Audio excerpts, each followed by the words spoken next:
सियासत की? देखिए, मुझे मौलाना अब्दुल्ला कासमी कहते हैं। मैं हिंदुस्तान के मुसलमानों की एक बड़ी संस्था और ऑर्गेनाइजेशन है जिसे जमीयतुल हिंद कहते हैं। मैं उसका अपने ज़िले का महासचिव हूँ और इस मुल्क को आज़ादी दिलाने में हमारी संस्था का बहुत बड़ा योगदान रहा है। हमारे महापुरुषों ने, हमारे उलमा ने बड़ी कुर्बानियाँ दी हैं, तब जा कर के ये मुल्क आज़ाद हुआ था। और आपको भी बताना चाहता हूँ कि जमीयतुल हिंद ही एक वाहिद ऐसी तंजीम है जिसने इस मुल्क की तकसीम की मुखालफत की थी। जब ये मुल्क बढ़ रहा था तो हमारी संसदा ने उसकी मुखालफत की थी। और आज भी पार्लियामेंट के अंदर उस वक्त हमारे सांसद थे पार्लियामेंट में, मौलाना हिफ्जुर रहमान सिवारी, उनका इख्तलाफी नोट उस पर लिखा हुआ है। ये तो मेरा अपना एक पर्चे रहा। जहाँ तक चुनावी माहौल की बात है, ये हमें और आपको जो वोट का अधिकार मिला हुआ है, ये बहुत बड़ा अधिकार है। हम इसकी कीमत नहीं समझते हैं। इस अधिकार को हासिल करने के लिए लाखों लोगों ने अपनी जानें कुर्बान कर दी हैं और इस मुल्क को आज़ाद कराने में सैकड़ों साल की जंगें लड़ी गई हैं, तब जा कर के ये मुल्क आज़ाद हुआ। और फिर उस मुल्क की आज़ादी के दुफैल में हमें और आपको ये राइट मिला, ये हक़ मिला कि हम अपनी पसंद का इंतखाब करें और अपने मुल्क को चलाने के लिए ऐसे लोगों को चुनें जो मुल्क को तरक्की के रास्ते पर ले जाएं, सबको साथ जोड़ करके चलें। बदकिस्मती से इस वक्त मुल्क में जो एक नफ़रत का माहौल पैदा किया गया है दरचंद सालों से, कुछ लोगों ने अपने सियासी फ़ायदे के लिए यहाँ की गंगा जमनी तहज़ीब को ख़त्म करने की कोशिश की, मुसलमानों और हिंदुओं को और दीगर बिरादरियों को लड़ाने की कोशिश की। इसमें इस वक्त आप जानते हैं कि हिंदू और आरएसएस के लोग इसमें बिल्कुल नुमाया रहे। हम लोग गांधी जी के पैरोकार हैं।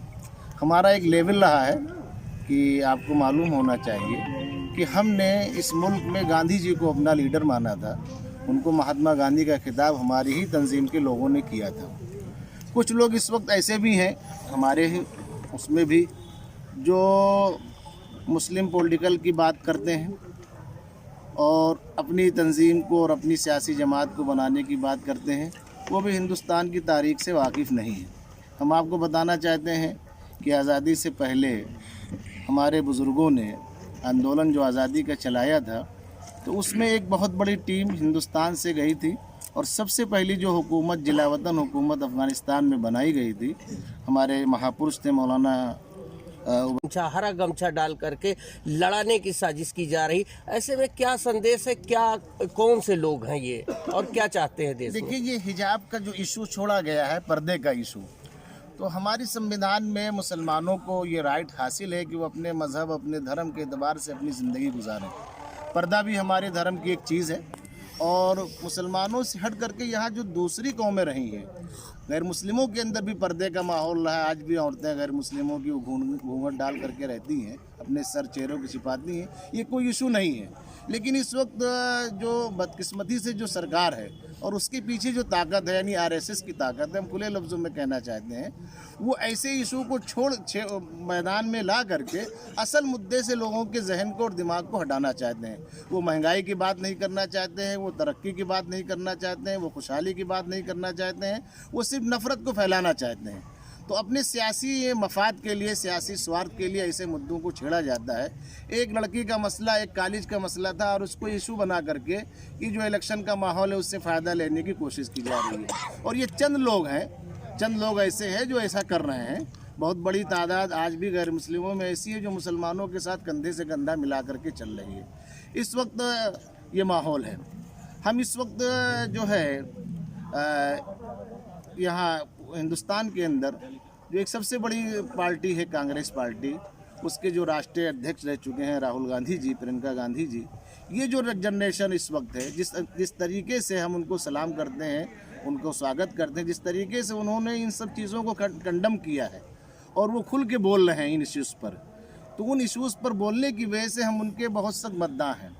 अभी तिरुपुरा में हादसा हुआ, इतना बड़ा हादसा हुआ, लेकिन राहुल गांधी जी को इसकी परवाह नहीं है। लोग डर रहे हैं, हिंदुत्व के नाम पर बात करने के लिए कोई तैयार हैं। जितनी भी सियासी पार्टियां हैं, सबको एक भय सवार है, एक डर सवार है कि अगर इस मुद्दे पर बोलेंगे तो हमारा वोट कट जाएगा। लेकिन इस वक्त की जो कांग्रेस की पीढ़ी है, उसके अंदर ये जज्बा है कि वो जो पुराना ख्वाब था, जिसको हमारे बुजुर्गों ने, पुरुषों ने देखा था और जो नज़रिया था, उस नज़रिए की लड़ाई कांग्रेस पार्टी लड़ रही है। इसलिए हम ये चाहते हैं कि कांग्रेस के उम्मीदवार जहाँ भी हों और उनकी मदद की जाए। ख़ासतौर से हमारे इस क्षेत्र में फिरोज़ भाई जो एक बहुत नौजवान अच्छे लीडर हैं, सबसे मिलने जुलने का इनका अंदाज़ अलग निराला है और बहुत अच्छा ये काम कर रहे हैं। कौमी जज्बा है, कौमी खिदमत है, सबको जोड़ करके चल रहे हैं। कुछ बातें ऐसी हैं जिसे हम लोगों ने इनसे बात की, लेकिन वो बिल्कुल हार्ड लाइन पर जाने के लिए तैयार नहीं हो रहे हैं। हालांकि आज हार्ड लाइन की सियासत ज़्यादा पसंद की जाती है और उस पर लोग आने के लिए तैयार रहते हैं, लेकिन ये इनके अंदर नहीं है। तो ये माहौल है, हमारी ही तंजीम के लोगों ने किया था।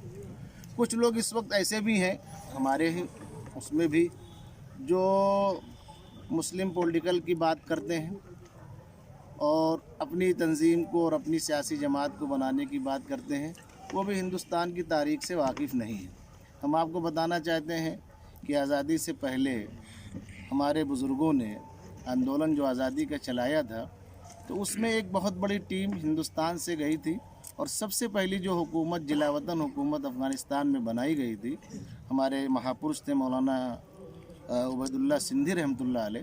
तो उस वक्त राजा महेंद्र प्रताप सिंह को उसका सदर बनाया गया था और ये हुकूमत कहाँ बनी थी? अफ़गानिस्तान के अंदर बनी थी, जो टोटल मुस्लिम पॉपुलेशन का इलाका था। लेकिन वहाँ पर जो जिलावतन हुकूमत बन रही थी, उसका सदर राजा महेंद्र प्रताप सिंह को बनाया गया था। उसी सोच के हम लोग हैं। आज जो लोग नफ़रत का माहौल मुल्क में फैला रहे हैं, हम उनके ख़िलाफ़ हैं।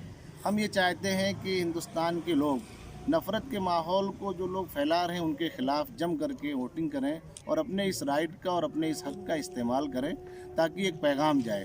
देखिए, इस वक्त यही हमारे पास सबसे बड़ी ताकत और हथियार है।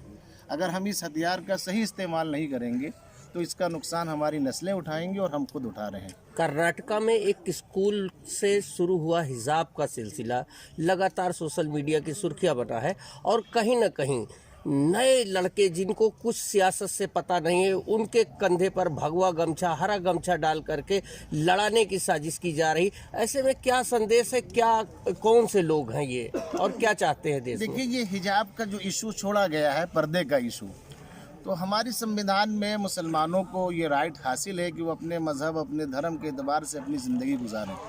पर्दा भी हमारे धर्म की एक चीज़ है और मुसलमानों से हट करके यहाँ जो दूसरी कौमें रही हैं, गैर मुस्लिमों के अंदर भी पर्दे का माहौल रहा है। आज भी औरतें गैर मुस्लिमों की घूंघट डाल करके रहती हैं, अपने सर चेहरों को छिपाती हैं, ये कोई इशू नहीं है।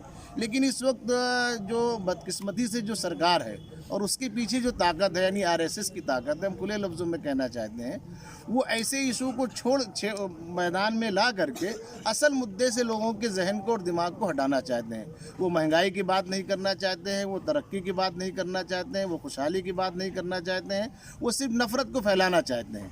तो अपने सियासी मफाद के लिए, सियासी स्वार्थ के लिए ऐसे मुद्दों को छेड़ा जाता है। एक लड़की का मसला, एक कॉलेज का मसला था और उसको इशू बना करके कि जो इलेक्शन का माहौल है उससे फ़ायदा लेने की कोशिश की जा रही है। और ये चंद लोग हैं, चंद लोग ऐसे हैं जो ऐसा कर रहे हैं। बहुत बड़ी